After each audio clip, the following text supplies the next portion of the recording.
योगस्थः कुरु कर्माणि संगं त्यक्त्वा धनंजय सिद्ध सिद्ध्योः समो भूत्वा समत्वं योग उच्यते।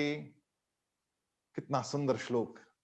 यहां पे भगवान ने योग की एक लाइन में, एक शब्द में व्याख्या कर दी।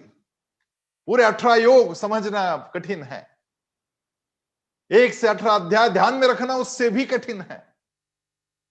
योग शास्त्र पूरा के पूरा समझना कितना मुश्किल। तो अर्जुन को एक शब्द में योग की व्याख्या बता दी, समत्वम योग उच्यते। अरे हे धनंजय, तू आसक्ति का त्याग करके सिद्ध और असिद्धि में सम होकर योग में स्थित हुआ कर्मों को कर, क्योंकि समत्व को ही योग कहते हैं, समत्व ही योग कहा जाता है।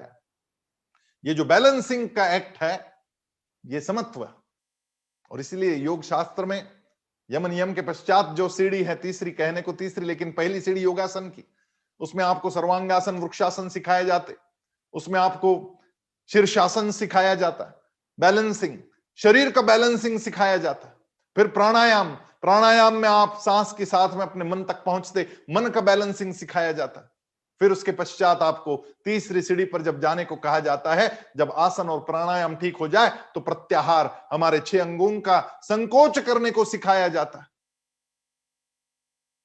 और फिर धारणा, फिर ध्यान, बहुत बाद में आता है ध्यान, उसके पहले धारणा आएगी, उसके पहले प्रत्याहार आएगा। 6 अंगों का संकोच करना आना चाहिए, मन का संकोच भी करना आना चाहिए, अपने मन को खींचना आना चाहिए। गलत रास्ते पे जा रहा है तो खींच लो पीछे। ये व्यवसायत्मक बुद्धि जो है, ये निश्चयात्मक बुद्धि हमारे अंदर आना, ये बहुत बड़ी आवश्यकता है। भगवान कह रहे कि समत्व ही योग है।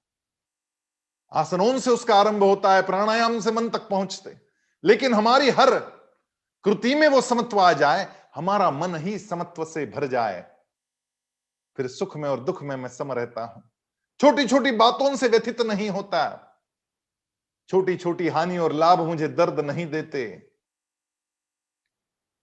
उनको भूलकर मैं आगे बढ़ना सीख गया हूं। जय और पराजय से मुझे तकलीफ नहीं होती, शत्रु और मित्र मुझे एक जैसे लगने लग जाते हैं, मेरे मन में बैर का भाव नहीं रहता। यह है समत्व की बुद्धि।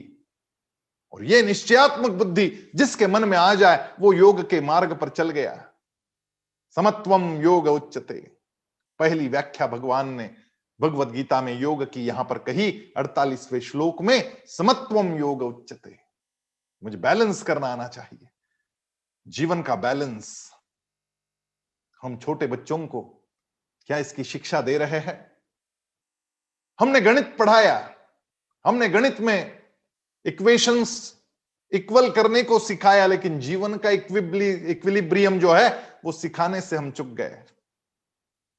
हार और जीत एक ही सिक्के के 2 पहलू होते हैं, ये बात सिखाना भूल गए हम लोग।